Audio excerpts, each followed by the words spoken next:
নামাজিনের আবার মগজগুলো ভাতের বাড়ির মতো টকবক টকবক করে ফুটবে। ওই কিয়ামতের ময়দানে আল্লাহ আওয়াজ দিয়ে বলবে, রে সূর্য, তোর মধ্যে আজকে যত তাপ আছে আজকে দিয়া দাও। কারণ এই বান্দা বান্দিকে আমি দুনিয়ায় হাজারো নাজ নেয়ামত খাওয়াইলাম। এই বান্দা বান্দিকে দুনিয়া আমি আল্লাহর কত নেয়ামত ভোগ করার পর আমি আল্লাহর হুকুম পালন করে নাই। আজকে এই তাপে হবে না। আজকে তোমার মধ্যে যত তাপ আছে তাপগুলো দাও। আল্লাহর অর্ডার পাইয়া ওই সূর্য এমন ভাবে তাপ দেওয়া শুরু করবে, রে মুমিন। আল্লাহর নবী ডাক দিয়ে বলে, উম্মতের দল, কিয়ামতের ময়দানে বেনামাজি নাফরমানের মাথার মগজগুলো টকবক টকবক করে ফুটবে। আর জোরে আওয়াজ দিবে, চিৎকারের আওয়াজ, আল্লাহ তুমি আজকে হাসরের ময়দানে একটু বাঁচাও। কিন্তু না না, আল্লাহ একটা বার বান্দার ডাকে সাড়া দিবে না। এরে আল্লাহর গোলাম, মানুষগুলো দৌড়াইয়া আদম নবীর কাছে চলে যাবে। ও আদম পয়গম্বর, আমাদের জন্য একটু সুপারিশ করেন। আদম নবী ডাক দিয়ে বলবে, না, আমি সুপারিশ করতে পারবো না। কারণ আল্লাহ বলেছিল ওই ফল গাছের কাছেও যাবা না। কিন্তু আল্লাহর অর্ডার আমি মানলাম না, ওই গাছের কিনারায় গেলাম, আমি ফল খাইলাম। আদম নবীকে শয়তানে ধোঁকা দিল।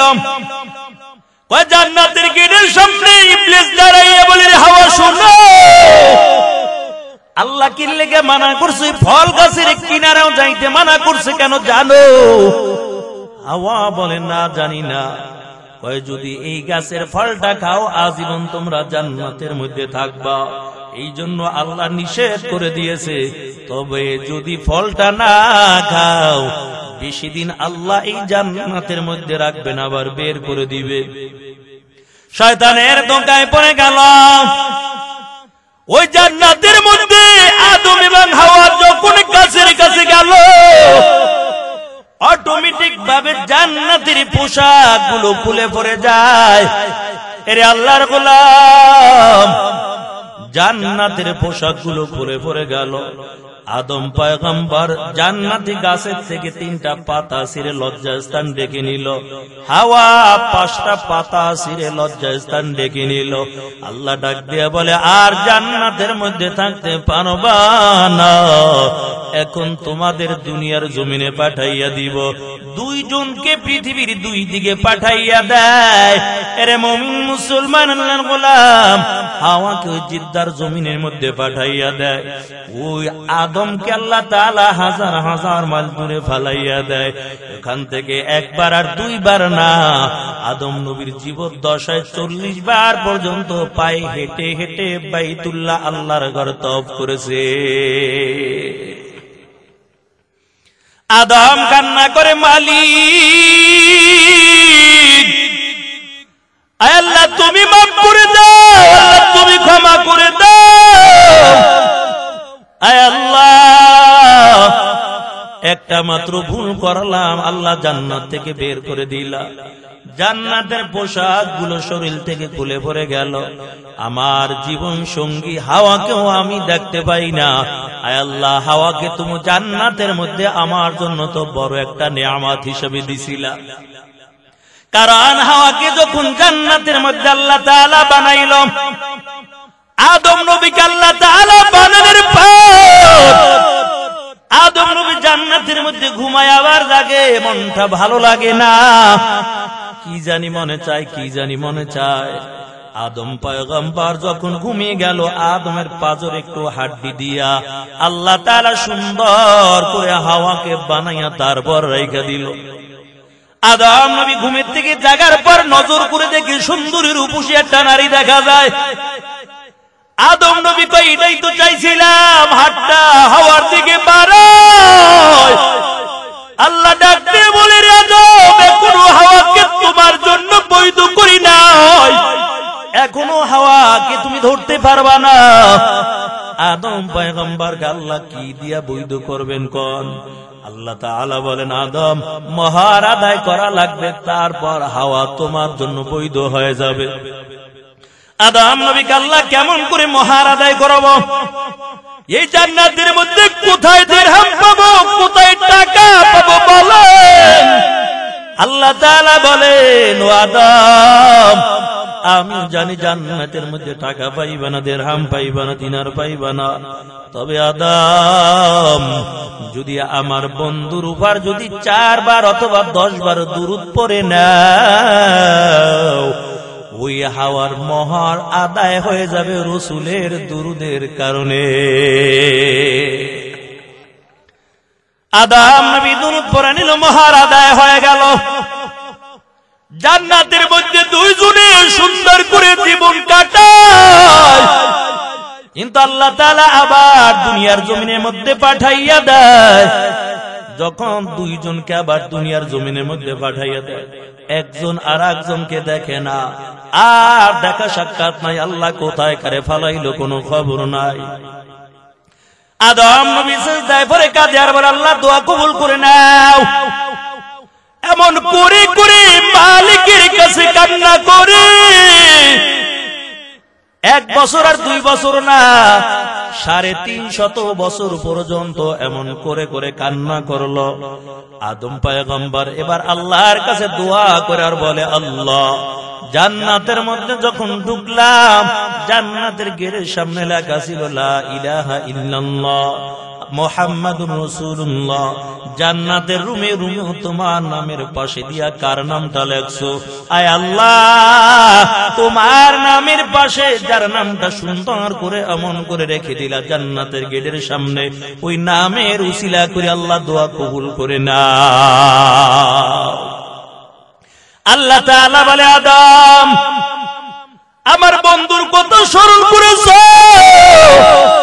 তবে আল্লাহ দোয়া শিক্ষা দিয়ে দেয়, আদম এমন করে করে দোয়া করো, আমি আল্লাহ তোমার দোয়া কবুল করে নিব।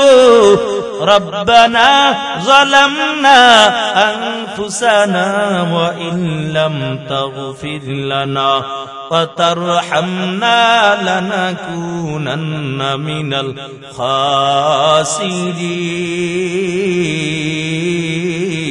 খাসিরিন। আল্লাহ দোয়া শিক্ষা দিয়ে দিলাম। আদম নবীকে আল্লাহ বলে, রে আদম জাবালে রহমতে চলে যাও, আমি তোমার দোয়া কবুল করে নিব।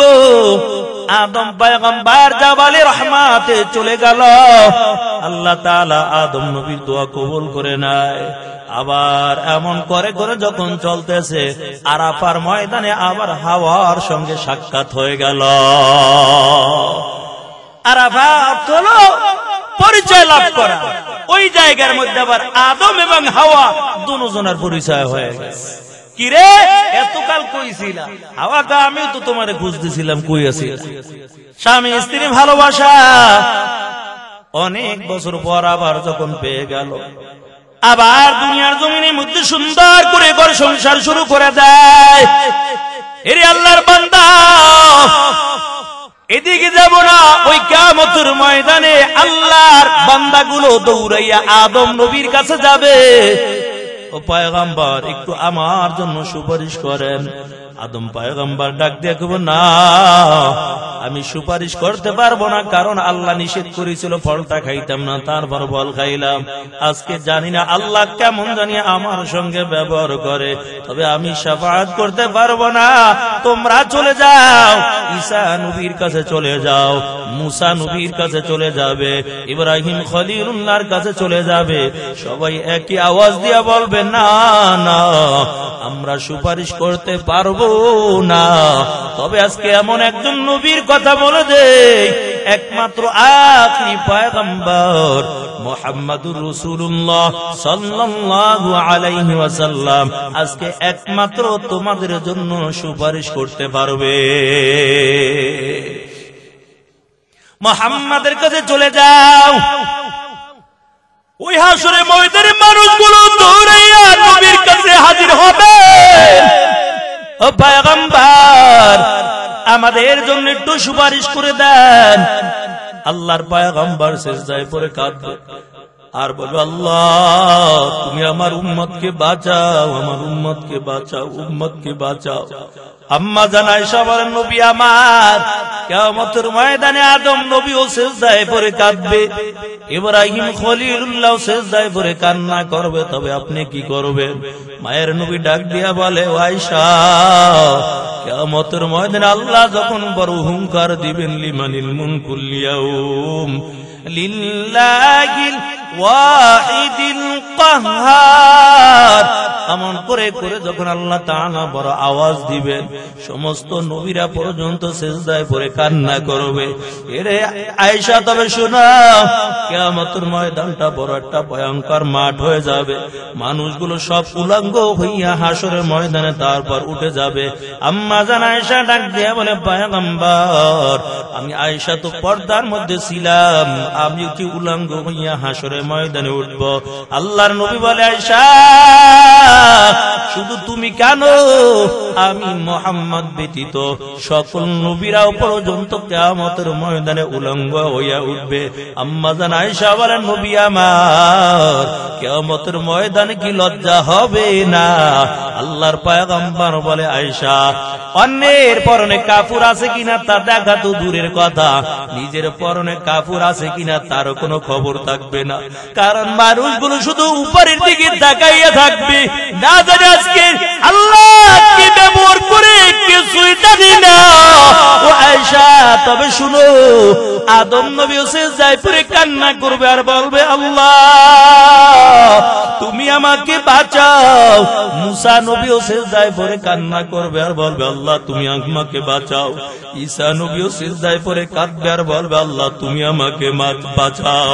ও আয়েশা একমাত্র আমি মুহাম্মদুর রাসূলুল্লাহ, আমি সিজদায় পড়ে কান্না করব আর বলবো, আল্লাহ তুমি আমার গুনাহগার উম্মতকে বাঁচাও, গুনাহগার উম্মতকে বাঁচাও।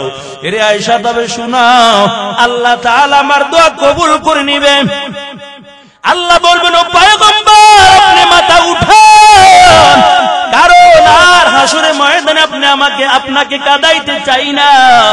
আপনাকে আমি কম কাদাই নেই, উহুদের ময়দানও কাদাইলাম, আপনাকে আমি তায়েফের ময়দানও কাদাইলাম, কারণ তায়েফের ময়দানে যখন আপনি কালিমার দাওয়াতটা দিতেন, ওই কাফের বেঈমানের দলের আপনার গায়ের মধ্যে পাথরগুলো মারতো আর বলতো, দেখ পাগল যায়, পাগল যায়।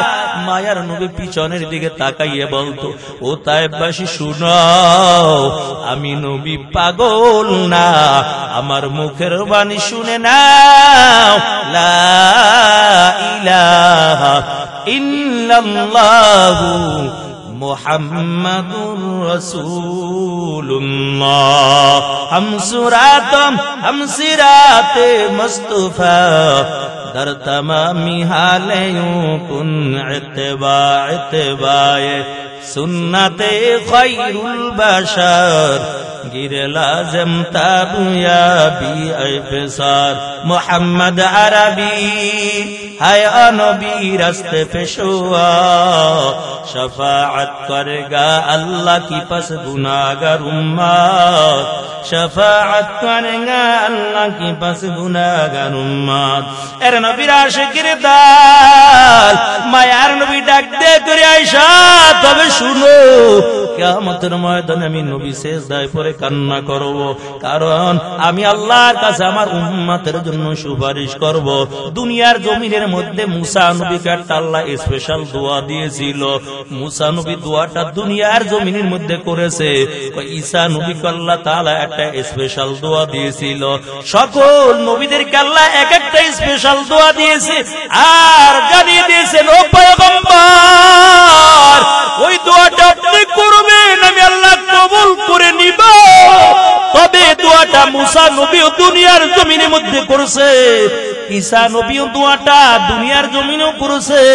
ও আয়েশা ওই দোয়াটা আমি দুনিয়ার জমিনে করি নাই, আমি মৃত্যুর সময় আমি যখন দুনিয়া থেকে বিদায় হয়ে যাব তখন ওই দোয়াটা আমি করি নাই। জিবরাইল ডাক দিয়ে কয়, পয়গম্বর দোয়াটা বাকি আছে, আপনি এখন দোয়াটা করেন। মায়ার নবী বলে, না না দোয়া করব না, আল্লাহর নবীর পেটে যখন খাবার নাই, ঘরে খাবারের ব্যবস্থা নাই, জিবরাইল ডাক দিয়ে বলে নবী ওই দোয়াটা করেন, আল্লাহ তাআলা রবের বড় বড় পাহাড়গুলো স্বর্ণ বানাবেন। আল্লাহর নবী ডাক দেয়া কয় জিবরাইল না না দোয়াটা করব না। জিবরাইল কয় পয়গম্বর আপনি দোয়াটা কোন সময় করবেন? তায়েফের ময়দানে আপনি দোয়াটা করতে বললাম, আপনি দোয়াটা করলেন না, এত কষ্টই কাফের বেঈমানরা আপনাকে দিল। ওই নবী উইঠা দাঁড়াইতে পারেন, একটা পাথরের মধ্যে ভর করে নবী বসে গেছে। এখনো হাজী সাহেবের ওই তায়েফের ময়দানে দেখার জন্য যায়, ওই পাথরের সঙ্গে যদি এখনো নাকটা লাগানো হয়, ওই পাথর থেকে এখনো মিশকু আম্মারের ঘেরান বের হতে থাকে। জিবরাইল কা নবী তায়েফের ময়দানে দোয়াটা করলেন না, উহুদের ময়দানে আপনি দোয়া করেন না, ও পয়গম্বর কেন দোয়াটা করলেন না? আল্লাহর নবী ডাক দিয়া কয় জিবরাইল কিয়ামতের ময়দানে আমি যখন দেখবো আমার গুনাহগার উম্মতদের পায়ের মধ্যে জাহান্নামের শিকল লাগায়া টেনে টেনে তারপরে জাহান্নামের দিকে নিয়ে যায়, ওই দিন আমি মাকামে মাহমুদে সিজদায় পড়ে কাঁদবো, বলবো মালিক তুমি আমার গুনাহগার উম্মতদেরকে বাঁচাও। ওই দোয়াটা আজকে আমি দুনিয়া জমিনে করব না। ও জিবরাইল কিয়ামতের ময়দানে ওই মাকামে মাহমুদে সিজদায় পড়ে আর কান্না করব আর বলবো আল্লাহ তুমি আমার গুনাহগার উম্মতদেরকে বাঁচাও। আল্লাহ তাআলা বলবে পয়গম্বর আপনি সিজদা থেকে মাথা উঠাইয়া দেন, আজকে আপনাকে ক্ষমতা দিয়ে দিলাম, যত খুশি আজকে শাফাআত করে করে আপনি জান্নাতের মেহমান বানাইয়া দেন। কিয়ামতের ময়দানে মায়ের নবী শাফাআত করবে, সুপারিশ করতে থাকবে। দোয়াটা নবী দুনিয়ার জমিনেও করেন নাই, ফাতেমার ঘরে যখন খাবার নাই তখনও দোয়াটা করে নাই। আম্মা জান আয়েশার ঘরে মায়ার নবী শুয়ে আছে, রাত্রবেলা আয়েশার সঙ্গে মায়ার নবী মধুর মধুর আলাপ শুরু করে দিল। হঠাৎ করে কানের মধ্যে একটা আওয়াজ কে জানি বলে যায়, ও পয়গম্বর আপনি কি আরাম করতেছেন নাকি আপনার উম্মতের জীবন শেষ করে দেন? আল্লাহর পয়গম্বর হঠাৎ করে আয়েশার ঘর থেকে বের হয়ে গেল। নবী আর আয়েশার ঘরের মধ্যে নাই, কি আমার উম্মতের জীবন যদি শেষ হয়ে যায় আমি নবী বেঁচে থাকি আর কি লাভ? মায়ের নবী জংলায় যাইয়া সিজদায় পড়ে কান্না করে উম্মতের জন্য। সকালবেলা আবু বকর আয়েশার ঘরে হাজির হয়ে গেল। আম্মা জান আয়েশা বলেন আমাদের মায়ের নবী কই? ওমর হাজির হয়ে গেছে, ডাক দিয়া বলে বলেন আমাদের মায়ার নবী কই? আম্মা জান আয়েশা ডাক দিয়া কয় নবী তো গভীর রাতে ঘর থেকে বের হয়ে গেল। আবু বকর কান্না করে আর বলে বুঝতে পারছি আমার নবীর বুঝি কাফেরের দল কতল কইরা ফেলাইছে, নবী বুঝি নাই। এরে আবু বকর ওমর উসমান আলী চলো আমরা সবাই মিলে যাই, নবীকে খুঁজতে থাকো, নবী কই আছে দেখো। এমন করে করে নবীকে খোঁজা শুরু করে দেয়। জমিনের মধ্যে আল্লাহর পয়গম্বরকে খুঁজে পায় না। আবু বকর ওসমান আলী ওদিক থেকে ওমর রাদিয়াল্লাহু তাআলা আনহু সহ জমিন দিয়ে হাঁটতেছে। অনেক দূর যাওয়ার পর নজর করে দেখে আল্লাহর একজন বান্দা চোখের পানি ছেড়ে দিয়া কান্না করে। আবু বকর ডাক দিয়ে বলে যুবক কেন তুমি কাঁদো? তোমার দিলের মধ্যে কি দুঃখ? যুবক ডাক দিয়া কয় আবু বকর তোমার কাছে বলে আর কি লাভ? ওমর ডাক দিয়া কয় বলো কেন তুমি কান্না করো? আল্লাহর বান্দা যুবক কয় রে আবু বকর ওমর এই যে উট দুম্বা ভেড়াগুলো দেখো, এই উট দুম্বা ভেড়াগুলো আমার না, আমি এক মালিকের গোলাম, মালিকের চাকরি করি। এই উট দুম্বা ভেড়া বাড়িতে নিয়ে যায়, মালিক আমাকে কিছু খেজুর দেয়, এই খেজুর কি আমার সন্তানের জীবনটা বাঁচে, আমার বিবির জীবন বাঁচে, আমার মায়ের জীবনটা বেঁচে যায়। তবে আজকে 2টা দিন হয়ে গেল ঘরের মধ্যে কোনো খাবার নিতে পারি না। আবু বকর ডাক দিয়ে বলে কেন ঘরের মধ্যে খাবার নিতে পারো না? ওই রাখাল ডাক দিয়ে বলে আবু বকর কি বলবো দুঃখের কথা শুনো। একটা পাগল 2 দিন আগে আইসা ওই পাহাড়ের মধ্যে ঢুকে গেছে। আর যেদিন পাগলটা পাহাড়ের মধ্যে ঢুকে গেছে ওই দিন থেকে আমাদের উট দুম্বা ভেড়া গুলো বকরিগুলো আর ঘাসের সঙ্গে মুখটা লাগায় না, ওই শুধু জঙ্গলার দিকে তাকাইয়া তাকাইয়া চোখের পানি ছেড়ে দিয়া কাঁদে। এরে আবু বকর একটু নজর করে দেখো, ওই যে দুম্বা ভেড়া গুলো জঙ্গলার দিকে তাকানো, এমনকি ছোট্ট ছোট্ট বাচ্চাগুলো মায়ের দুধের মধ্যে মুখটা লাগায় না। সন্ধ্যাবেলা যখন উটগুলো নিয়ে মালিকের সামনে চলে যায়, মালিক বেতন দেয় না বলে উটের পেট ভরে নাই, বকরি ভেড়ার পেট ভরে নাই, এই জন্য মালিক আমাদের বেতন দেয় না। কিন্তু আজকে 2টা দিন হয়ে গেল খবরের মধ্যে কোনো খাবারের ব্যবস্থা নাই। এরে আবু বকর, তবে ওই পাগল যেদিন থেকে এই জঙ্গলার মধ্যে আসলো, এই জঙ্গলার পশু পাখি আর কিচির মিচির আর ডাক দেয় না। ওই গাছের ডালে পাখি যেমন আছে তেমনি বসে বসে শুধু কান্না করে। আর এই গরিব বেকরা গুলো দেখো শুধু পথের দিকে তাকাইয়া শুধু চোখের পানি ছেড়ে দিয়া কাঁদে। আবু বকর ডাক দিয়া বলে, রাখাল, আমাদের বুঝতে আর বাকি নাই, আমরা যেই নবীকে খুঁজতেছি আমার মনে হয় আমাদের এতিম নবী বুঝি জঙ্গলায় উম্মতের জন্য কান্না করতেছে। আবু বকর চলে গেল, ওমর চলে গেল, রাখাল সহ চলে গেল। রাখাল ডাকতে কই, ওমর, আবু বকর, তোমাদের কাছে অনুরোধ জানাই পাগলটাকে নিয়ে যাও, কারণ যতক্ষণ পর্যন্ত পাগল এখান থেকে না যাবে ততক্ষণ পর্যন্ত আমাদের বকরিগুলো কিন্তু ঘাস খাবে না।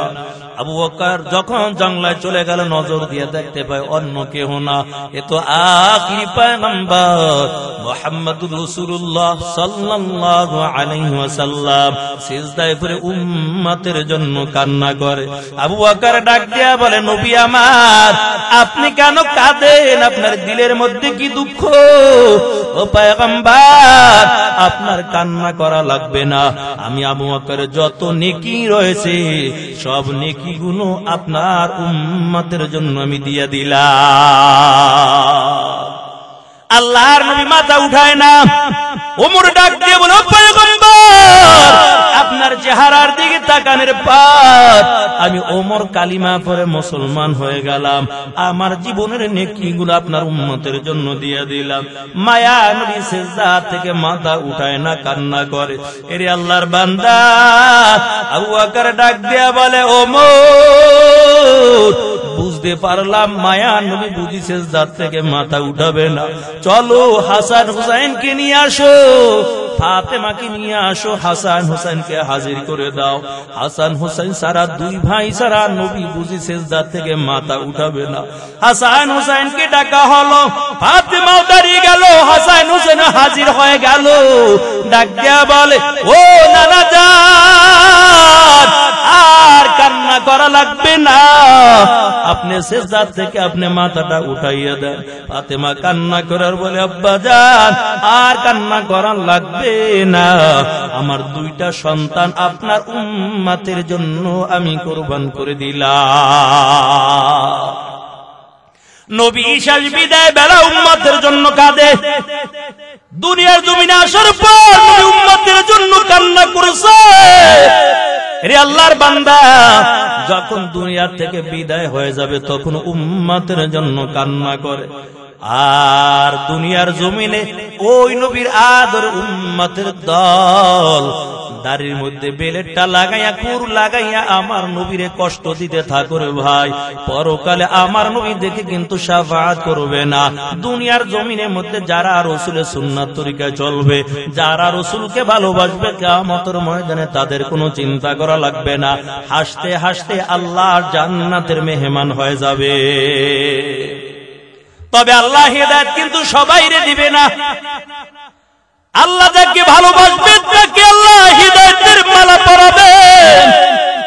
ছোট্ট বালক জুনায়েদ বাগদাদি একজন খ্রিস্টান যুবকের লগে ভালো সম্পর্ক, কেমন করে আল্লাহ হিদায়াত দেয়। খ্রিস্টান যুবক হাজির হয়ে গেছে, আবার আইসা তাড়াতাড়ি রওনা হয়ে গেছে। আমরাও হিন্দুদের সঙ্গে সম্পর্ক রাখি কিসের জন্য? কয় পূজা যাই মিষ্টি খাওয়ার লোক।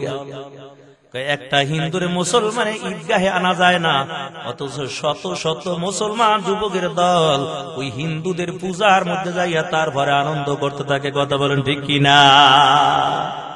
এর নবীর আশিকের দল জুনায়েদ বাগদাদির সঙ্গে খ্রিস্টান যুবকের সঙ্গে সম্পর্ক, কারণ এই লোকটা যেন আমার চরিত্র দেখে কালিমা পড়া মুসলমান হয়ে যায়।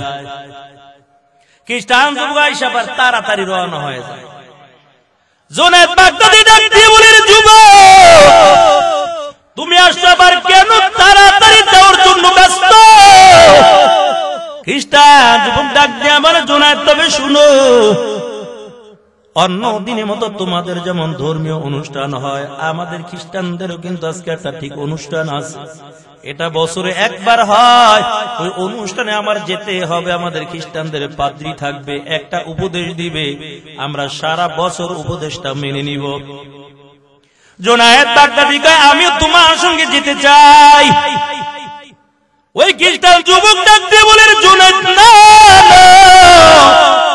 ওই জায়গার মধ্যে কোন মুসলমানের সন্তান যেতে পারে না। যদি কোন মুসলমানের সন্তান যায়, তারে বন্দী করে শাস্তির ব্যবস্থা করে দেয়, তুমি ওই জায়গার মধ্যে যেতে পারবা না। জুনায়েদ বাগদাদি ডাক দিয়া কয়, ও খ্রিস্টান যুবক, আমি মুসলমানের সন্তান, আমাকে নিয়ে তোমার কোনো চিন্তা করা লাগবে না, কারণ মুসলমানের দুনিয়ার জমিনে কেউ নাই, তবে মুসলমানের সঙ্গে আল্লাহ আছে। এই জন্য জাবালে সুরে যখন আবু বকর রানের মধ্যে রসুলের মাথা দেওয়া, কাফেরা খুঁজতে খুঁজতে গেছে। আবু বকর কয়, রসুল ওই যে কাফের পা দেখা যায়, তাকাইলি আমাদের দেখে ভালো, এবার কতল করে দিবে। নবী কয়, আবু বকর চিন্তা করো না, আমরা এই জায়গায় দুইজন না, আমাদের সঙ্গে আল্লাহ আছে। এর নবীর উম্মতের দল ওই জুনায়েদ বাগদাদি ডাক দিয়ে বলে, যুবক আমাকে নিয়ে তোমার কোনো চিন্তা করা লাগবে না, কারণ মুসলমানে কেউ নাই, তবে মুসলমানের সঙ্গে আল্লাহ। আমি ওই জায়গায় যাব, আমি ইসলামের দাওয়াত ওই জায়গার মধ্যে দিয়ে আসব। এই খেয়াল করে জুনায়েদ বাগদাদি ময়দানের মধ্যে চলে গেল, হাজার হাজার ভক্তবিন্দু শ্রোতার দল।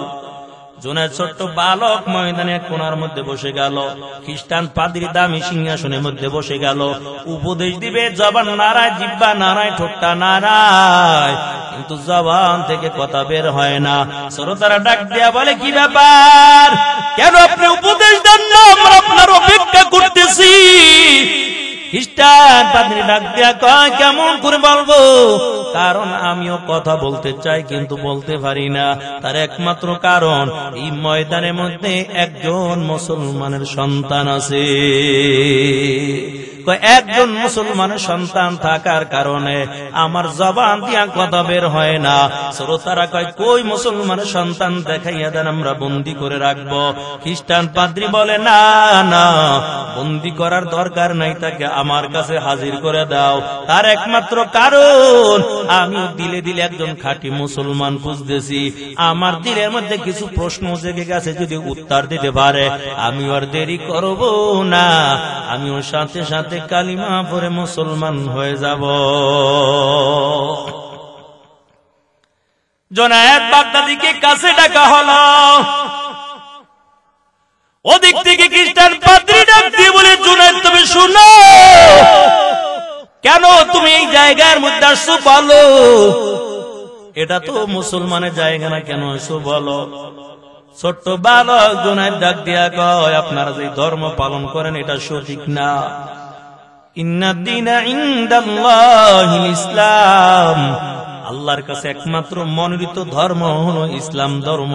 আপনারাও কালিমা পড়ে মুসলমান হয়ে যান, দুনিয়াও শান্তি, পরকালও মুক্তি পাইয়া আল্লাহর জান্নাতে চলে যাবে। খ্রিস্টান পাদ্রী ডাক দিয়া কয়, এর জুনায়েদ তোমাদের উলামায়ে কিরামদেরকে ডাকো, তুমি যেহেতু ইসলামের দাওয়াত দিয়েছো, তবে উলামায়ে কিরামদেরকে ডাকো, কিছু প্রশ্ন করব। আমি 5টা প্রশ্ন করব, যদি উত্তর দিতে পারে আমি দেরি করব না, কালিমাটা পরে মুসলমান হয়ে যাব। আর যদি উত্তর কোরআন হাদিস দিয়া সঠিকভাবে না দিতে পারে, আমি বন্দী কইরা তারপরে আমি শাস্তির ব্যবস্থা করে দিব। জুনায়েদ ছোট্ট বালক উলামায়ে কিরামদেরকে হাজির করে দিল। শত শত উলামায়ে কেরাম, আর এক পাশে হাজার হাজার খ্রিস্টান শ্রোতার দল। বড় একটা সিংহাসন বানাইয়া ওই জায়গার মধ্যে খ্রিস্টান পাদ্রী বসে গেল। ডাক দিয়া ও মুসলমান উলামায়ে কেরাম শুনাও, আমি 5টা প্রশ্ন করব, যদি উত্তর সঠিকভাবে দিতে পারো আর দেরি করব না, কালিমাটা পড়ে নিব। আর যদি সঠিক উত্তর না দিতে পারো আমি তোমাদের বন্দী করে তারপর শাস্তির ব্যবস্থা করব। উলামায়ে কেরাম বলে ঠিক আছে, কি প্রশ্ন করবেন করেন। খ্রিস্টান পাদ্রী দামি সিংহাসনের মধ্যে বৈশাখ, ও মুসলমান উলামায়ে কেরাম বলো আল্লাহ এখন কি করে। 2 নাম্বার প্রশ্ন, বলো আল্লাহ কোন দিকে তাকাইয়া রইছে। 3 নাম্বার প্রশ্ন, বলো কোন জায়গার মধ্যে সূর্যের আলোটা একবার পড়েছিল আর কিয়ামতের আগে ওই জায়গায় সূর্যের আলো পড়বে না। 4 নাম্বারে বলো দুনিয়ার জমিনে কোন কবর জিন্দা ছিল, কবরের বাসিন্দাও ছিল জিন্দা, কবরটা আবার চলাফেরা করছে। 5 নাম্বারে বলো কোন কয়েদখানা, যে কয়েদখানার মধ্যে কোনো আলো নাই, কোনো বাতাস নাই, তারপর আল্লাহ ওই কয়েদিকে জিন্দা রেখেছেন। সাহাবা উলামায়ে কেরাম মাথা নিচে দিয়ে বসে আছেন, কারণ কেমন করে বলবো আল্লাহ এখন কি করে, কেমন করে বলবো কোন জায়গার মধ্যে সূর্যের আলোটা একবার পড়েছিল, কেমন করে বলবো কোন কয়েদখানা, যে কয়েদখানার মধ্যে আলো নাই, বাতাস নেই, অক্সিজেনের ব্যবস্থা নাই, তারপর আল্লাহ তাআলা কয়েদিকে জিন্দা রেখেছে। সাহাবা উলামায়ে কেরাম মাথা নিচে দিয়ে মালিকের কাছে দিলটা লাগাইয়া দোয়া করে আর বলে, মালিক আমরা ইতিহাস পড়লাম, যুগে যুগে মুসলমানদের বিজয় মালাটা আল্লাহ পরাইয়া দিছো, আল্লাহ আজকেও বেঈমানের সামনে তুমি আমাদের বেইজ্জতি কইরো না। আয় আল্লাহ আজকেও তুমি মুসলমানের বিজয়ের মালাটা পরাইয়া দিও। আয় আল্লাহ আমাদের ইলম নাই, যোগ্যতা নাই, বেঈমানের সামনে যেন আমরা লজ্জা না পাই। আমরা তো তোমার আখিরি পয়গম্বর মুহাম্মদুর রাসূলুল্লাহ সাল্লাল্লাহু আলাইহি ওয়াসাল্লামের আদরের উম্মত। আয় আল্লাহ তুমি আমাদের বেইজ্জতি করবা না। আয় আল্লাহ তুমি আজকে আমাদের আল্লাহ বিজয়টা দান করে দিও। এমন করে করে দোয়া করতেছে, হঠাৎ করে ছোট্ট বালক শুনে দাঁড়াইয়া বলে, ও মুসলমান উলামায়ে কেরাম শুনো, তোমাদের কোনো চিন্তা করা লাগবে না, কারণ এই 5টা প্রশ্নের উত্তর কারো দেওয়া লাগবে না। 5টা প্রশ্নের উত্তর দেওয়ার জন্য আমি মুসলমানের সন্তান ছোট্ট বালক জুনায়েদ একাই যথেষ্ট। ছোট্ট বালক দাঁড়াইয়া গেল, সব বড় অবাক হয়ে গেল, কি ব্যাপার, এই ছোট্ট বালক উত্তর দিবে। আস্তে আস্তে করে জুনায়েদ বাগদাদি কাছে আসলো, ডাক দিয়া কয়, তুমি পারবা উত্তর দিতে? ইনশাআল্লাহ পারবো। ও মুসলমান যুবক, এই জন্য মুসলমান যখন কোনো ভালো কাজ করবে তখন বলবে ইনশাআল্লাহ। যদি ইনশাআল্লাহ বলে তারপরে কাজ শুরু করে দেয়, ওই আল্লাহ তাআলা কাজটা বান্দার জন্য বড় সহজ করে দেয়। ওদিক থেকে জুনায়েদ বাগদাদিকে কাছে ডাকা হলো। কাছে যখন ডাকা হয়, খ্রিস্টান পাদ্রী ডাক দেয়া কয়, মুসলমানের সন্তান পারবা তুমি? ইনশাআল্লাহ পারবা। কয় তাহলে বলো কোন জায়গার মধ্যে সূর্যের আলো একবার পড়ছিল, আল্লাহ কোন দিকে তাকানো আছে, আল্লাহ এখন কি করে, কোন কবর জিন্দা ছিল। ছোট্ট বালক জুনায়েদ বাগদাদি ডাক দেয়া বলে, ও খ্রিস্টান পাদ্রী, তবে আপনার 5টা প্রশ্নের উত্তর আমি দিব, তার আগে আমি একটা কথা আপনার কাছে জানতে চাই। কি কথা? আমি জানতে চাই যে প্রশ্ন করে সে বড় না যে উত্তর দেয় সে বড়? কয় যে প্রশ্ন উত্তর দেয় সেই তো বড়। কালে তারা আপনি সিংহাসন থেকে নেমে যান, আমি এখনই সিংহাসনের মধ্যে বসে তারপর আপনার প্রশ্ন উত্তর দিয়ে দিব। রে আল্লাহর বান্দা, খ্রিস্টান পাদ্রী সিংহাসন থেকে নেমে গেল। মুসলমানের সন্তান ছোট্ট বালক জুনায়েদ বাগদাদি দামি সিংহাসনের মধ্যে বৈশা ডাক দিয়া বলে, ও খ্রিস্টান শ্রোতার দল, তোমাদের 1 নাম্বার প্রশ্ন ছিল আল্লাহ এখন কি করে। আমার আল্লাহ এখন এই কাজটাই করেছে। তোমার মতন খ্রিস্টান পাদ্রীকে কানে ধইরা নিচে নামাইয়া আমার মতো মুসলমান ছোট্ট নাবালক সন্তানকে আল্লাহ তাআলা দামি সিংহাসনের মধ্যে বসাইয়া দিয়েছে। এর নবীর আশিকের দল সবাই বড় অবাক হয়ে গেল। তবে আল্লাহ মুসলমানের বেইজ্জতি করবে না। এই যে দেখেন আল্লাহ তাআলা আমাদের দুনিয়ার জমিনে পাঠাইছে, আরে আল্লাহর কাছে আশা রাখেন আর দোয়া করেন। এমন হতে পারে ছোট্ট একটা আমলের কারণে আল্লাহ কবে যা জান্নাতে চলে যা, আমি কবুল করছি, যা এটা দিয়ে আজকে তোরা জান্নাত দিয়ে দিলাম। রাসূল বলেন আখলিস দীনাকা ইয়াকফিকাল আমালুল কলিল। ইমানটা যদি মজবুত করে নাও বেশি কিছু লাগবে না, অল্প আমল করবা, অল্প আমল নাজাতে যাওয়ার জন্য যথেষ্ট হয়ে যাবে। আশা রাখেন আল্লাহ মুসলমানের বিজয় দিবে। কাফেরের দল যুদ্ধে গেছে, কিরে বারবার পরাজিত হয়ে যায়, ব্যাপার কি? আবার আগামীকাল যুদ্ধ করতে যাব। সবাই মিলে পরামর্শ করলো কি করা যায়, কি অপরাধ হইল আমরা। এবার দেখে যে একটা সুন্নাত ছুটে গেছে, আমাকে মেসওয়াকের সুন্নাত ছুটে গেছে। সবাই সিদ্ধান্ত করল আগামীকাল আমরা মেসওয়াক টেসওয়াক করে তারপর যুদ্ধের ময়দানে যাবো। ওদিক থেকে কাফের গোয়েন্দা থেকে একজন পাঠাইছে, তাড়াতাড়ি যে দেখ আগামীকাল মুসলমান কিভাবে যুদ্ধ করবে, খবরটা নিয়ে আয়। গোয়েন্দা যখন হাজির হয়ে গেল, নজর করে দেখতে পায় মুসলমান আল্লাহর বান্দারা ডালফালা ভাঙা শুধু দাঁত ঘষতেছে, দাঁত ঘষতেছে। ওরা তো আর মেসওয়াক বুঝে না, দৌড়িয়ে তাড়াতাড়ি কাফের বেঈমানের তাঁবুর মধ্যে গেছে। তাড়াতাড়ি ময়দান সার থাকে, কি হইছে?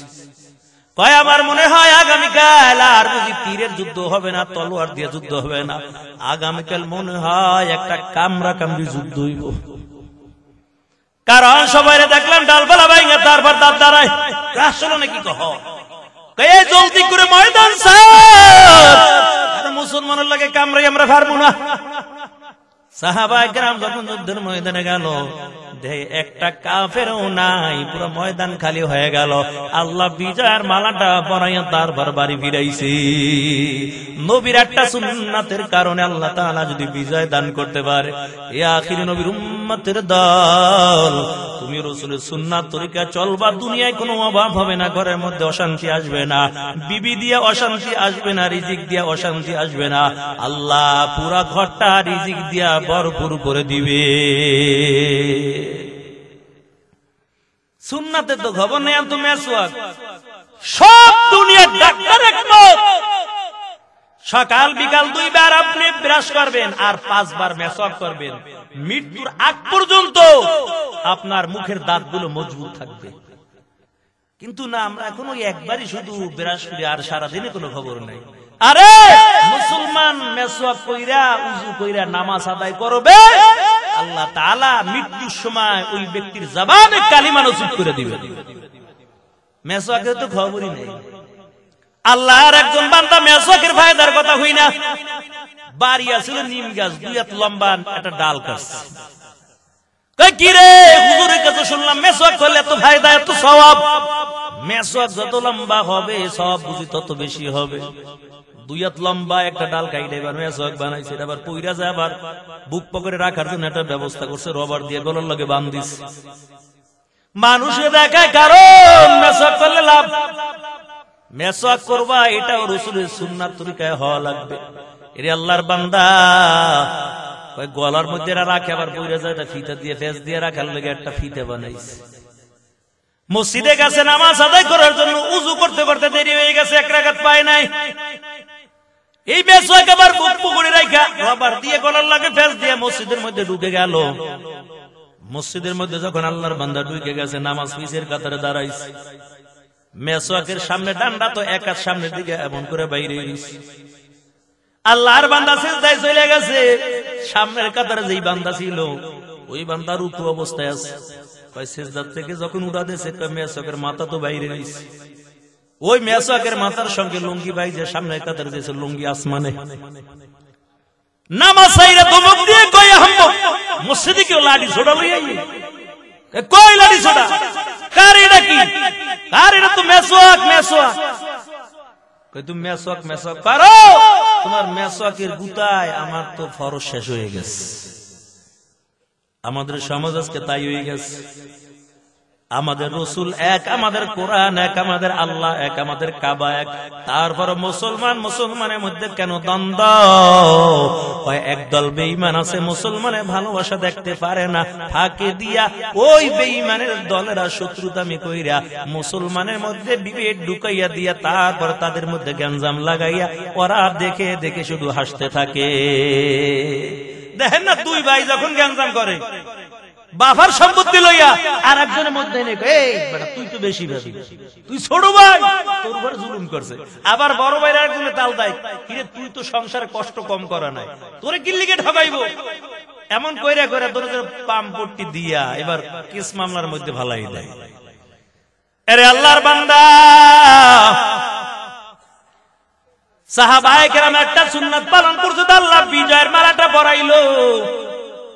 রসুলের সুন্নাত তরিকায় ঘরটা চালাবেন, রসুলের সুন্নাত তরিকায় দুনিয়া চলবেন, কোনো অভাব হবে না। দুনিয়ায় কোনো বেঈমান আপনার সামনে দাঁড়াইয়াও কথা বলতে সাহস পাবে না। আল্লাহ তাআলা দুনিয়া এবং আখিরাতের মধ্যে কল্যাণ দান করে দিবে। আল্লাহর হুকুম পালন করবেন না, রসুলের সুন্নাত তরিকায় চলবেন না, দেখবেন ঘরের মধ্যে শান্তি পাবেন না, বিবি দিয়ে শান্তি পাবেন না, ছেলে মেয়ে দিয়ে শান্তি পাবেন না, কারণ আপনি রসুলের সুন্নাত তরিকায় চলেন না। এই জন্য আপনার বিবি দিয়ে আপনি শান্তি পাবেন না।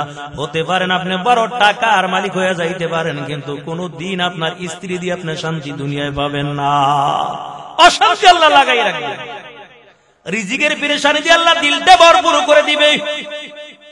তবে যখন বিবি দিয়ে শান্তির যদি আশা করতে চান, বিবিটা তো নেককার বিবি হওয়া লাগবে নাকি দুনিয়াদার? দুনিয়াদার বিবি দিয়ে আপনি শান্তি পাবেন না। নেককার বিবি যদি ঘরের মধ্যে ঢুকাতে পারেন, ঘরের মধ্যে আর কোনোদিন অশান্তি আসবে না। আল্লাহ তাআলা পুরা ঘরটা আল্লাহ তাআলা রিজিক দিয়া ভরপুর করে দিবে। নবীর কলিজার টুকরা ফাতেমা নবীরে ডাক দেয়, আব্বাজান, জান্নাতের মধ্যে আমি মহিলাদের সকল নারীদের সরদারনি থাকবো, আমার জান্নাতের মধ্যে আমার বান্ধবী কে থাকে? রাসূল কয়, ফাতেমা, জান্নাতের মধ্যে তোমার একজন বান্ধবী থাকবে, ওই মহিলা হলো একজন কাঠুরিয়ার স্ত্রী। ঘরের মধ্যে খাবার নাই, কষ্ট করে করে তারপর জীবনটা চালায়। ফাতেমা ডাক দিয়ে বলে, আব্বাজান, কোথায় বাড়ি কোথায় ঘর, একটু বলে দেন, একটু দেখা করতে চাই। আল্লাহর নবী ডাক দেয়, কয়, ফাতেমা, যেই নিয়ামত আল্লাহ কিয়ামতের ময়দানে দান করবে, ওই নিয়ামত দুনিয়ায় দেখা লাগবে না।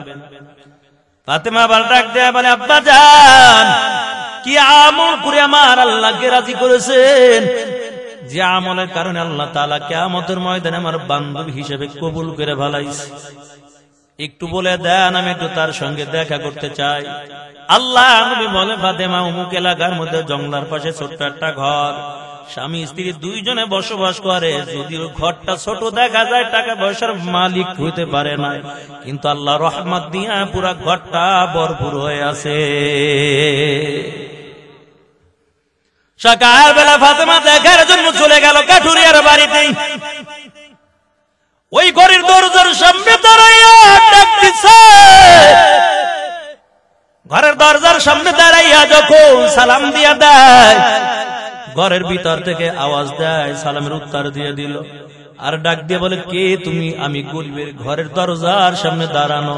ফাতেমা ডাক দিয়ে বলে, আমি বিশ্ব নবীর কলিজার টুকরা নবীর সন্তান ফাতেমা আসছে। ঘরের মধ্যে থেকে আওয়াজ দেয়, ও বোন ফাতেমা, কেন তুমি আমার বাড়ি আসছো বলো? ফাতেমা ডাক দিয়ে, কি রে বোন, তোমার সঙ্গে একটু দেখা করতে চাই। ওই কাঠুরিয়ার বেবি ডেকে ডেকে বলে, ও বোন ফাতেমা, না না, আমি তোমার সঙ্গে দেখা দিতে পারবো না, কারণ আমার স্বামী সকালবেলা কাঠ কাটার জন্য জঙ্গলায় চলে গেছে, সন্ধ্যাবেলা আবার বাড়ির মধ্যে আসবে। যতক্ষণ পর্যন্ত আমার স্বামী ঘরের মধ্যে না আসে, দুনিয়ায় আমি কারো সঙ্গে দেখা দেই না। আমি ঘরের মধ্যে থাইকা আল্লাহর ইবাদত বন্দেগী করি, মালিকের কোরআন তেলাওয়াত করতে থাকি। ওদিক থেকে কাঠুরিয়ার বিবি ডাক দিয়ে কয়, ফাতেমা, যাও যাও, তবে আগামীকাল আসবে, আমার স্বামী সন্ধ্যাবেলা যখন বাড়ি আসবে অনুমতি নিব। ফাতেমা বাড়ি চলে গেছে। আবার যখন আগামীকাল রওনা হয়ে আসলো, হুসাইন ছোট্ট মানুষ, কয় মা গতকাল কই গেছিলে বেড়াইতে, আজকে আমি তোমার সঙ্গে যাব। রে আল্লাহর বান্দা, ফাতেমা ডাক দিয়ে কয় না না তোমাকে নিব না। কয় না আমি যাব। কান্না শুরু করছে। ছোট সন্তানটাকে নিয়ে আবার ওই বাড়ি হাজির হয়ে গেল। ফাতেমা অন্যদিনের মতো আবার ঘরে দরজার সামনে দাঁড়াইয়া সালাম দিয়ে দিল। ঘরের মধ্যে সালামের জবাব দিয়ে দেয়। ডাক দিয়ে বলেন, রে বোন তুমি হাজির হয়ে গেছো, আমি তোমার সঙ্গে দেখা করব। হোসাইন ডাক দিয়ে কয় মা গতকালকে কি তুমি এই বাড়িতে বেড়াইতে আইছিলা? ফাতেমা ডাক দিয়ে কয় হ্যাঁ আমি এই বাড়িতে গতকালকে বেড়াইতে আসসালাম। আবার ঘরের মধ্যে আওয়াজ, ও বোন ফাতেমা, নতুন একটা কণ্ঠের আওয়াজ পাই, কাকে তুমি সঙ্গে কইরা আনছো? ফাতেমা ডাক দিয়ে আমার ছোট্ট নাবালক সন্তান হোসাইনকে নিয়ে আইছে। ওদিক থেকে কাঠুরে বিবি ডাক দিয়া কয়, ও ফাতেমা না দেখা করতে পারবো না, যাও যাও চলে যাও, তবে ক্ষমা চাই, মাফ করে দিও, দিলের মধ্যে কষ্ট নিবা না, আমি তোমার সঙ্গে দেখা করব, অনুমতি নিছিলাম, তোমার সন্তান হুসাইনকে কেন আনলা? আগামীকাল আসবা, আমি আবার আমার স্বামী সন্ধ্যাবেলা যখন বাড়ি আসবে অনুমতি নিব, যদি আমার স্বামী অনুমতি দেয় আগামীকাল আমি তোমার সঙ্গে আমি দেখা করব। এমন করে করে 3টা দিন আসলো, সময় লম্বা করব না। ওদিকে তো আবার 4 প্রশ্ন রয়ে গেছে, মনে আছে তো? এরে মুমিন, ফাতেমা ডাক দিয়ে কয়, এরে বোন তুমি একটা সংবাদ শুনাইয়া যায়, দুনিয়ার জমিনে বুঝি তোমার সঙ্গে দেখা হবে না। আমার আব্বা বলেছে যে নেয়ামত আল্লাহ জান্নাতে দিবে, ওই নেয়ামত দুনিয়ায় দেখার দরকার নাই। ওই নেয়ামত দুনিয়ার জমিনের মধ্যে দেখার দরকার নাই। তবে রে বোন তোমাকে একটা সুসংবাদ শুনাইয়া যায়, কিয়ামতের ময়দানে তোমার কোনো চিন্তা লাগবে না, জান্নাতের মধ্যে তুমি আমার বান্ধবী হইয়া যাইবা। এই কথা বলে যখন রওনা দিয়া যায়, হঠাৎ করে নজর করে দেখি ঘরের দরজার সামনে একটা গ্লাস পানি রাখা, একটা লাঠি রাখা, একটা দড়ি রাখা, এই 3টা জিনিস এক জায়গায় সুন্দর করে সাজিয়ে রাখা। ফাতেমা ডাক দিয়ে বলে, বোন এই 3টা জিনিস এক জায়গায় তুমি কেন রাখছো একটু বলো। ঘরের মধ্যে আওয়াজ, ও ফাতেমা আমার গোপন আমলের কথা আমি কারো কাছে জানাই না। ও পর্দার আড়ালে মা গো, দিলের কানটা লাগাইয়া শুনো গো মা, তুমিও যদি তোমার স্বামীর খেদমত এমন ভাবে করতে পারো তোমার জীবনটা ধন্য হয়ে যাবে। ফাতেমা ডাক দিয়ে কয়, বোন এক জায়গার মধ্যে পানি রাখলা, দড়ি রাখলা, আবার লাঠিটাও রাখলা, কেন রাখছো বলো।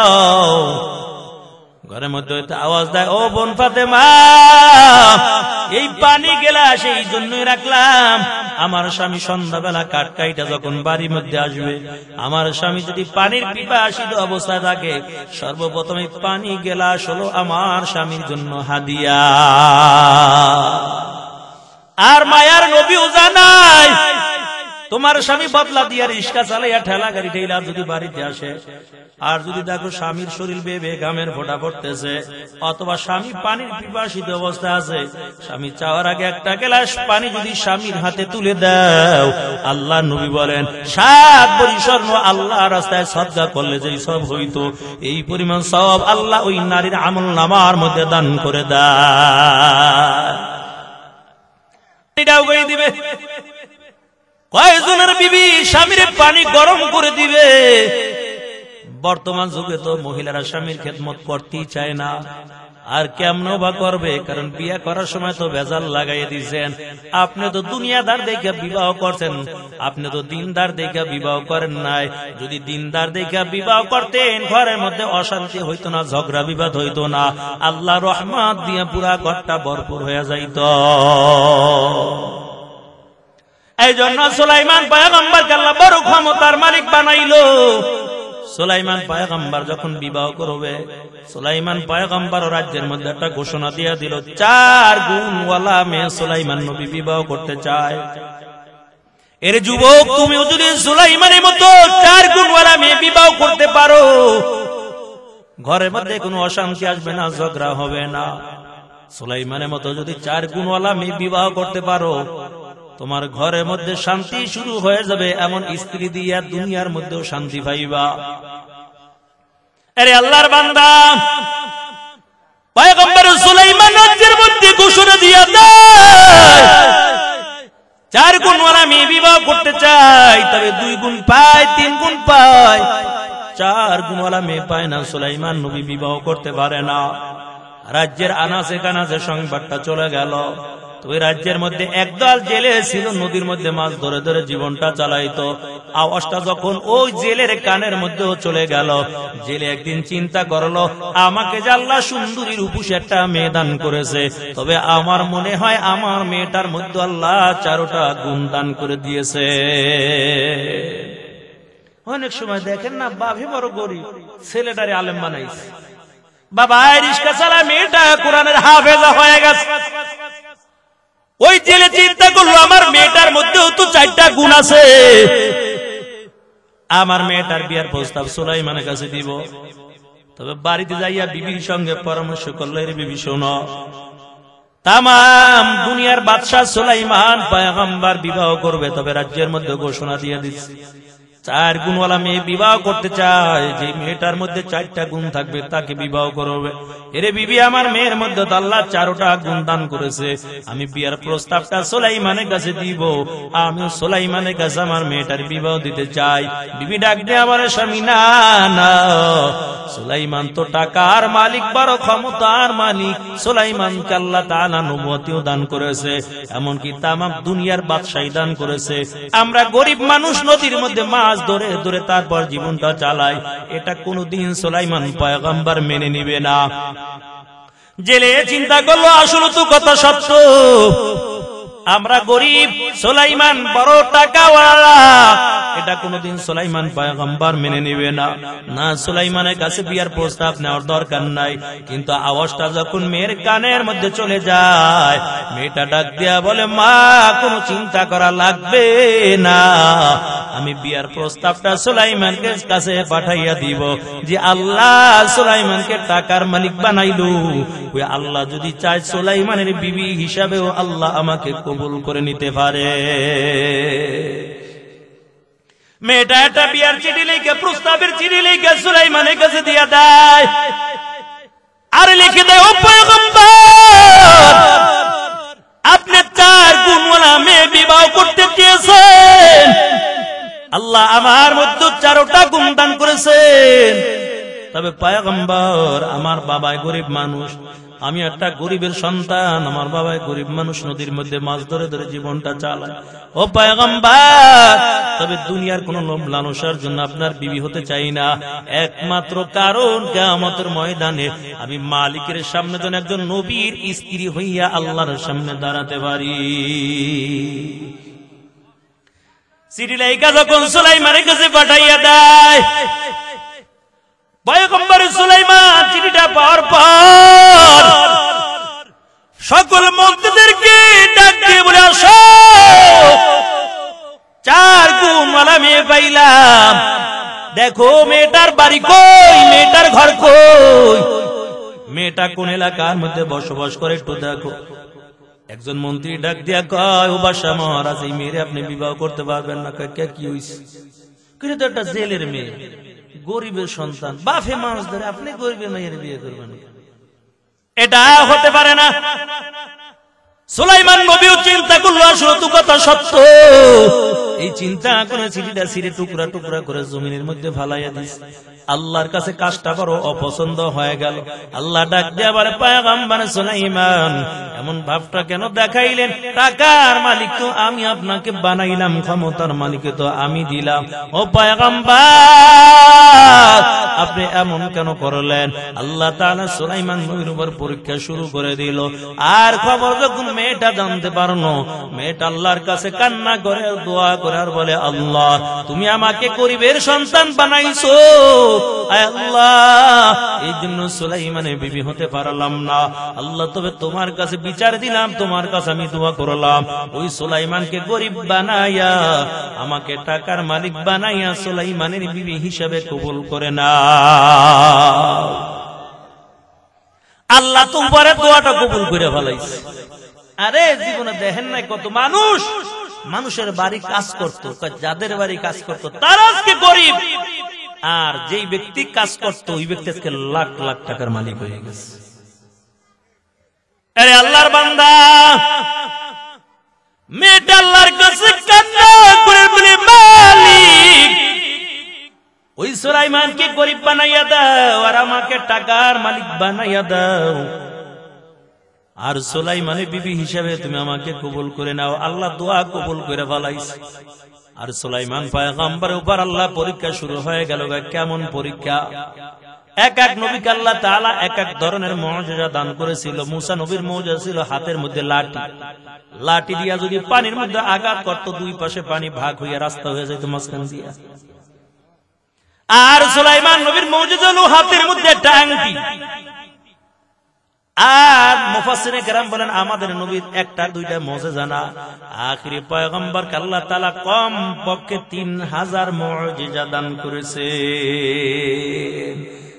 ইমামুল আউয়ালিন আল আখিরিন বারে সাদাকা রাহমাতাল লিল আলামিন সাইয়্যিদুল কাওনাইন খাতামুল মুরসালিন আখিরা মুদবুদ ফখরুল আউয়ালিন শাদা আজুদাশ রাহমাতাল লিল আলামিন মসজিদে ওশুদ হামার ওয়া জমিন। এর নবীর আশিকের দল আল্লাহ তাআলা সুলাইমান নবীর উপর পরীক্ষা শুরু করে দিল। কেমন পরীক্ষা! আল্লাহ যে আংটি সুলাইমান নবীরে দান করেছিল, এই আংটি থাকার কারণে জিন এবং পরিগুলো সব সুলাইমান নবীর কথা অনুযায়ী চলতো। বা সুলাইমান দাদে মুলক সরওয়ারি শুধুমাত্র একাতে মশদা ওয়া ফরি, জিন পরি সব সুলাইমানের কথা অনুযায়ী চলতো। সুলাইমান নবীর উপর আংটির উপর আল্লাহ তাআলা হুকুম জারি করে দিল, ও পয়গম্বর এই শর্ত লাগাইয়া দিলাম, আংটি নিয়ে অমুক জায়গায় যেতে পারবেন না, আংটি নিয়ে ওয়াশরুমে যেতে পারবেন না। সুলাইমান নবী বড় মুসিবতের মধ্যে পড়ে গেল, বড় চিন্তার মধ্যে পড়ে গেল। আরে আংটি কার কাছে দিয়া যাব? বিশ্বস্ত একজন খাদেম রাইখা দিল। সুলাইমান পয়গম্বর এই আংটিটা খাদেমের কাছে দিয়া তারপরে যাইতো, আবার আয়েশা বলতো খাদেম আংটি দাও, আংটি চাইতো তো আংটি দিয়া দিত। একদিন রাজ্যের মধ্যে চালাক শয়তান জিন চিন্তা করলো, সুলাইমান নবীর আংটিটা কেমন করে চুরি করবো? যদি আংটি চুরি করতে পারি সুলাইমান নবীর আর কোনো ক্ষমতা থাকবে না, সব ক্ষমতার মালিক আমি হয়ে যাব। তবে একটা কৌশল খাটাইলে, একটা বুদ্ধি করলো। ওই সুলাইমান নবী যখন খাদেমের কাছে আংটিটা দিয়া যাবে, তখন সুলাইমান আকৃতি ধইরা ওই খাদেমের কাছ থেকে আমি আংটিটা চুরি করে আনব। আংটি সুলাইমান নবী খাদেমের হাতে দিয়া যায়। ওই রাজ্যের মধ্যে চালাক শয়তান জিন পুরা সুলাইমান আকৃতি ধরিয়া খাদেমের কাছে কয়, খাদেম আংটি দাও। আংটি যখন চাইছে, খাদেম সুলাইমান মনে করে আংটিটা দিয়ে দিছে। চালাক শয়তান জিনটা হাতের মধ্যে আংটিটা নিয়ে কয়, খাদেম যাও যাও, আর আমার খাদেমটা লাগবে না, এখন তোমার পথে তুমি চলে যাও। আমি আংটি নিয়ে সিংহাসনে চলে গেলাম। তবে একটা সংবাদ জানাইয়া যায়, এই রাজ্যের মধ্যে কিন্তু একজন নকল সুলাইমান আছে, তারা দেখতে কিন্তু আমার মতন দেখা যায়। যেই জায়গায় পাইবা ওই জায়গায় সাইজ করবা। আংটি নিয়ে সিংহাসনে চলে গেল।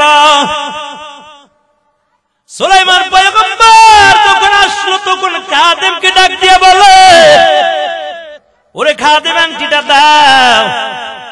খাদেম কয়, কি আংটি দিমু? আংটি তো সুলাইমান আংটি। সুলাইমান লিয়ে সিংহাসনে বসে গেছে। ও তাহলে তুমি আমারে ধোঁকা দিতে আইছো? তুমি বুঝি নকল সুলাইমান আমারে ধোঁকা দিতে আইছো? আমার ধোঁকা দিতে পারবা না, কারণ আংটি নিয়ে সুলাইমান নবী সিংহাসনে বসে গেছে। সুলাইমান নবী কয়, হায় রে, কি সর্বনাশ হয়ে গেল! ওই চালাক শয়তান জিনটার সিংহাসনের মধ্যে বসার পর আবার রাজত্বের মধ্যে একটা ঘোষণা দিয়া দিল, একজন নকল সুলাইমান আছে। ওরা যেই জায়গায় পাইবা ওই জায়গায় মাইরে দিলে শত শত মাইল দূরে ফালাই বানালে বেজাল লাগে যাইব। এরে আল্লাহর বান্দা, সুলাইমান পয়গম্বর আর সিংহাসনের দিকে চলে যায়, নজর করে দেখতে পায় ওই চালাক শয়তান জিনটা আংটি হাতের মধ্যে নিয়ে তারপর রাজত্ব চালায়। কিন্তু সুলাইমান পয়গম্বরকে দেখার পর ডাক দিয়ে কয়, দেখ নকল সুলাইমান এসব ভালো করে বাইন দিতে পার, সাইজ করে শত শত মাইল দূরে ফালাইতে নিলে সমাজে বেজার লাগবে। আংটি এখন জিনের শয়তানের হাতে, সবাই এখন তার কথাই শুনে। সুলাইমান পয়গম্বর হাতে পায়ে সুন্দর করে বেঁধে শত শত মাইল দূরে ফালাইয়া দেয়। আল্লাহর কি কুদরত! ওই জেলে মাছ ধরে যখন বাড়ির দিকে রওনা হয়, নজর করে দেখতে পায় এত সুন্দর ফুটফুটে চেহারার অধিকার একটা যুবক রাস্তার কিনারায় পড়ে আছে। যুবক ডাক দিয়া বলে, তোমার নাম কি? কোথায় তোমার বাড়ি? কোথায় তোমার ঘর? সুলাইমান পয়গম্বর চিন্তা করলো, আমার হাতের মধ্যে আংটিও নাই আর ক্ষমতাও নাই, আর নামের পরিচয় দিই তাহলে বিবাদ হয়ে যাবে, কারণ রাজ্যের সবাই জানে এখন আমি নকল সুলাইমান। নামের পরিচয় দেওয়া যাবে না, নামটা কমন রাইকে ডাক দিয়ে আমি বড় অসুস্থ, যদি তোমার মনে চায় বাড়ি তিনের সেবা যত্ন করতে পারো। জেলে চিন্তা করলো অসহায় পড়ে আছে, নিয়ে বাড়িতে নিয়ে সেবা যত্ন করে সুস্থ হয়ে গেল। একদিন জেলে ডাক দিয়ে বলে, যুবক তবে কোথায় তোমার বাড়ি, কোথায় তোমার ঘর? আমি কিছুই জানি না, তবে শুনো, তুমি যদি চাও আমার সঙ্গে মাছ ধরার জন্য নদীতে যাইবা। সুলাইমান নবী চিন্তা করলো যাওয়ার আর কোন জায়গা নাই, মাছ ধরার জন্য রাজি হয়ে গেল। জেলের সঙ্গে যখন নদীর মধ্যে মাছ ধরতে যায়, আল্লাহর কি কুদরত! অন্য দিনের তুলনায় ওদিন জেলে ডবল মাছ পেয়ে যায়। কাদের কুদরত দারি বাবা কামাল, আন্তা রব্বি আন্তা হাসবি যুল জালাল, তুহি কাদের জলিলুল্লাহ জাহাদার, बहरहाल तू ही मेरा निगाहदार। अरे আল্লাহর বান্দা, ওদিক থেকে মেয়েটা মালিকের কাছে কান্না করে বলে, আল্লাহ ওই সুলাইমানকে গরিব বানাইয়া আমাকে টাকার মালিক বানাইয়া সুলাইমানের বিবি হিসেবে কবুল করে নাও। এমন করে করে মেয়েটা প্রতি রাত্রে আল্লাহর কাছে কাঁদে। কিন্তু জেলেকে নিয়ে যখন নদীর মধ্যে মাছ ধরতে গেল, মাছ বেশি পেয়ে গেল। দ্বিতীয় দিন আবার গেল, মাছ বেশি পাইল। জেলের আর বুঝতে বাকি নেই, এটা সাধারণ কোন মানুষ হবে না, এটা অবশ্যই একজন জান্নাতি আল্লাহর বান্দা হবে। এমন করে করে দিন যায়, রাত্র যায়, মাছ ধরে ধরে দিন চালায়। পরে একটা বছর হয়ে গেল। একদিন জেলে ডাক দিয়ে বলে, যুবক একটা বছর তুমি আমার বাড়িতে থাকো, আমার বাড়ি খাও, তবে একটা কথা বলতে চাই। কি কথা? আমার যে সুন্দরী রূপসী একটা মেয়ে আছে, বলো আমার মেয়েটাকে তুমি দেখছো নি? কয় না না, আপনার মেয়েকে কোনোদিন দেখিনি, এমনকি কোনোদিন কণ্ঠের আওয়াজ আমি শুনতে পাই নাই, গায়ের পোশাকটাও আমি কোনোদিন দেখি নাই।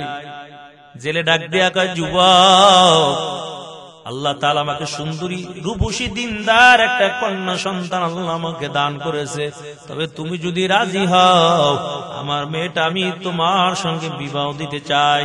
সুলাইমান পয়গম্বর চিন্তা করলো যাওয়ার আর কোনো জায়গা নাই, বিবাহ করার জন্য রাজি হয়ে গেল। ওদিক থেকে জেলেও রাজি, ছেলেও রাজি। জেলে চিন্তা করলো দেখি আমার বিবির আগে রাজি করাই। ঘরের মধ্যে যাইয়া বিবিরে কয়, বিবি তোমার মতামত চাই। কি মতামত? আমার বাড়ি যে যুবকটা একটা বছর কাজ করে, বিবি বলো এই যুবকটা কেমন হবে? জেলের বিবি ডাক দিয়ে কয়, স্বামী আমার এত ভালো মানুষ আমার জীবনে কোনোদিন দেখি নাই, আমার মনে হয় এটা বুঝি একটা খাঁটি মুসলমান জান্নাতি বান্দা হবে। জেলে ডাক দিয়ে কয়, বিবি তবে একটা কথা বলতে চাই। কি বলবো? একটা বছর এই যুবক আমার বাড়ি কাজ করে, আমিও বললাম ভালো, তুমিও বললা ভালো, তবে আমার উপযুক্ত মেয়েটা এই ছেলের সঙ্গে আমি বিবাহ দিতে চাই, তুমি রাজি আছো? জেলের বিবি কয়, না না আমি বিয়ের মধ্যে রাজি নেই। কেন? তুমি তো বলছো ভালো, আমিও দেখলাম ভালো, রাজি নাই কেন? আমি তো গরিবের লাগে বিয়ে দিব না, আমি তো টাকাওয়ালা দেখে বিয়ে দিব। এরে আল্লাহর বান্দা, দুনিয়ার জমিনে নারীদের মধ্যে দুইটা জিনিসের লোভ বেশি, একটা হলো টাকার লোভ আর একটা স্বর্ণের লোভ। এই জন্য মাঝে মাঝে আমাদের সমাজে দেখবেন একটা দুইটা বাচ্চা রাইখাও টাকাওয়ালা দেখে আর একজনের লগে হিজরত করে চইলা যায়, টাকাওয়ালা দেখে হিজরত করছে, বাবা জায়গা বিক্রি করিয়া সুদে টাকাই না ছেলেটারে ভাড়াইছে বিদেশ, যাওয়ার সময় একটা ভালো কাম করে গেছে। কি কামটা? অ্যাকাউন্ট বোন নামে করে গেছে, বিদেশ থেকে টাকা কামায় বোর কাছে ভাড়ায় আর আরামে খায় আর ফিল্ডিং মারতে থাকে, ইচ্ছা মতন চলে। 5 বছর বিদেশ করে যখন এয়ারপোর্টে নামছে দেখে টাকাও নাই, বউ নাই, সব শেষ, পাগলের মতন হয়ে ঘুরে। রে আল্লাহর বান্দা, জেলের বিবি ডাক দিয়া কয় আমি তো টাকাওয়ালা দেখে তারপর বিয়ে দিই, তো গরিবের কাছে বিয়ে দিব না। ওই যে নারীদের মধ্যে টাকার লোভটা বেশি, এই জন্য দেখবেন সমাজের মধ্যে আছে অনেক নারীরাও চাকরি করতে যায়, স্বামীর একার কামাইতে হয় না, কারণ ভবিষ্যৎ আছে না, ভবিষ্যৎ গুছানোর জন্য নিজেও চাকরি করে, স্বামী চাকরি করে তাতে হয় না, নিজেও আবার চাকরি করে। আর যারা জমিনের মধ্যে দুনিয়ায় বউরে দিয়া চাকরি করাইবেন, জীবনে এই স্ত্রী দিয়া খেদমত তো দূরের কথা, ডেলি 100 বার আপনার কানে ধরে উড়ই বরব, ওই বিবি দিয়া জীবনেও শান্তি আর সুখ পাবেন না। আরে মুমিন মুসলমান আল্লাহর গোলাম, স্বামী চাকরি করে বেতন 20,000, ম্যাডাম চাকরি করে বেতন 30,000, পাওয়ার কি মহিলারা যদি টাকার মালিক হয়, স্বামীরে চাইলে না দিয়েও দাম দেবে না। কিছু হইলে তোর সংসার তুই কর, আমি গেলাম আমার বাপের বাড়ি, তোর চাইতে কত পুরুষ মহিলা রয়েছে। আর বর্তমান যুগের নারীরা তো স্বামীর লাগে তুই তুই করে ব্যবহার করার কিছু মনেই করে না, স্বামীর নাম ধরে ডাকে।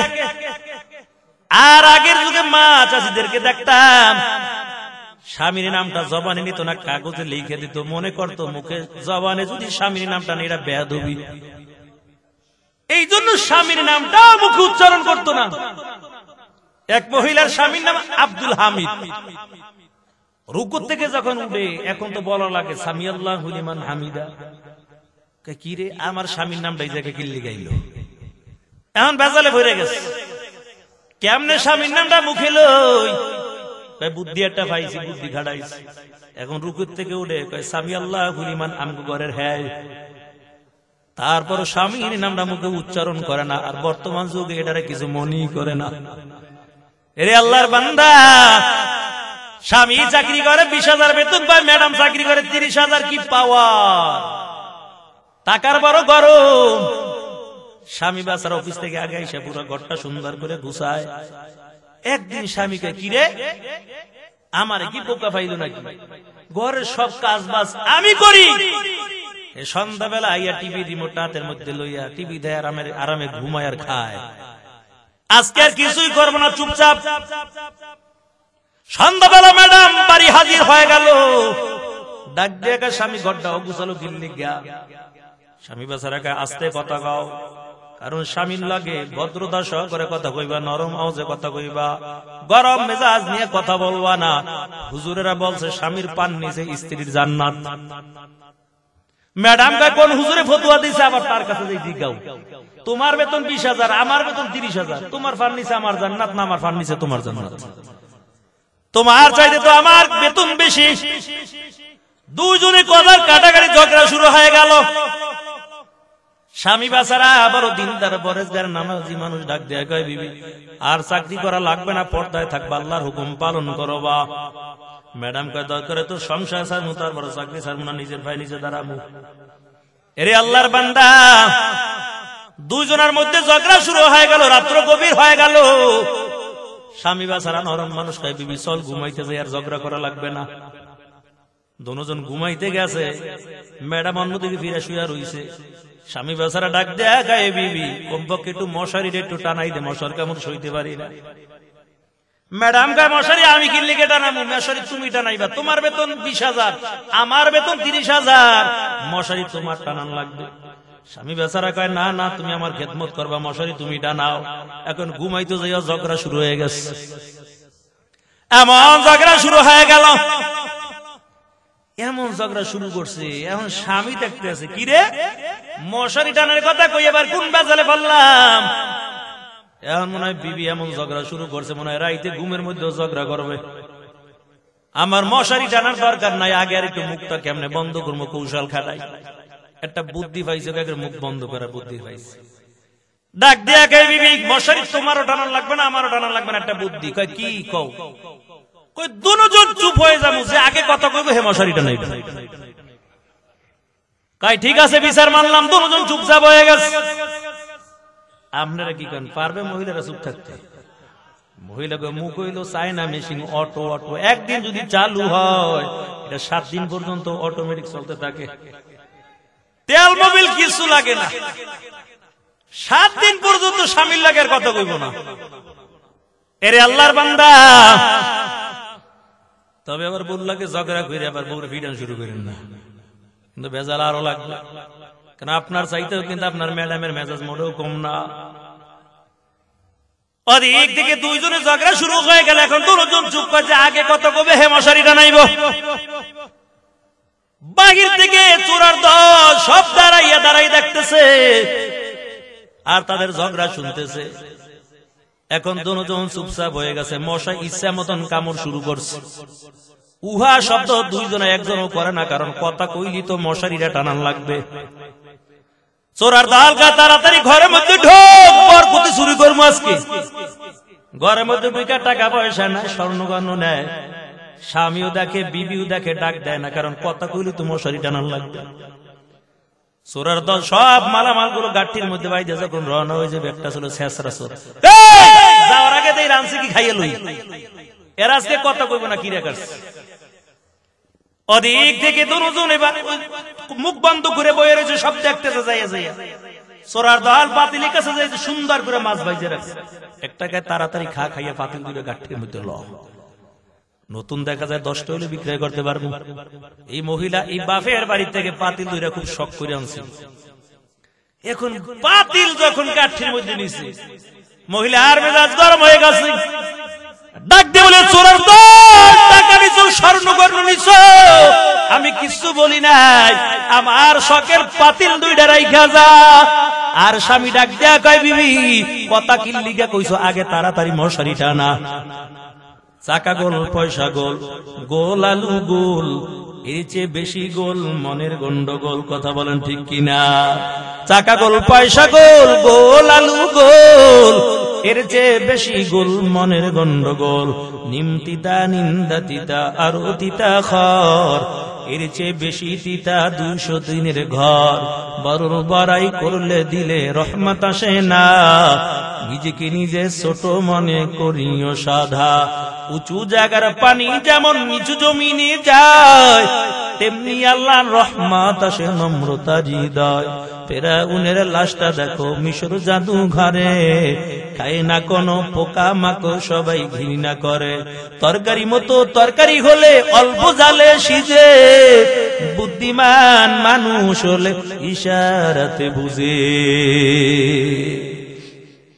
এর নবীর উম্মতের দাল জেলে বুঝে ভালাইছে, বিবির ভিতরে টাকার লোভ ঢুকে গেছে। কৌশলে তারপর বিবিরও রাজি করলো। লম্বা ইতিহাস সংক্ষেপ করে দিলাম। এখন জেলেও রাজি, বিবিও রাজি, ছেলেও রাজি, শুধু দরকার একজন কাজীর। সকালবেলা কাজী আইনা বিবাহ হয়ে গেল।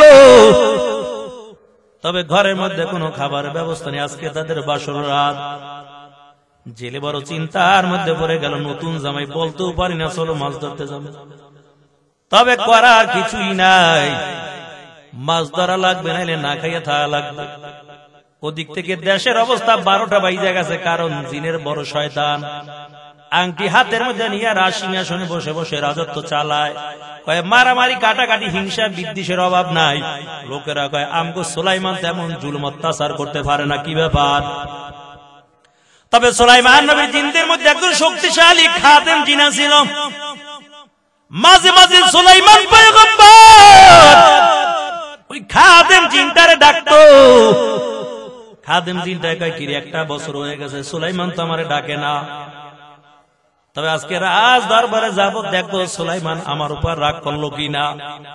ওই খাদেম জিনটা রাজ সিংহাসনে যখন হাজির হয়ে যায়, নজর দিয়া দেখতে পায় তো আমগো সুলাইমান না, তো নকল সুলাইমান।